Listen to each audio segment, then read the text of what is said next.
Hello everyone, in this video we will learn how to hide columns in Excel sheet. So let's start with my Excel, and here you can see the sheet number 1. So in this data I'm going to hide D column to H column. So simply select the first column and drag with the mouse and select another column. So these 5 columns I'm going to hide. Simply right click over here and click on the hide option, and that's it, your column is hide. And the second way, I press here the Control Z to undo the action. Second way, same as select the all column those you want to hide, and go to the home tab in cells group, click on the formats option, and in visibility hide and unhide option, just click on the hide columns, and that's it. You see the column is hide.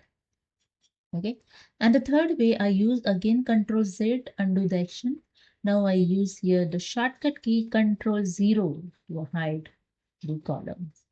So hope you understood. If you like this video, please subscribe my channel. Thank you so much.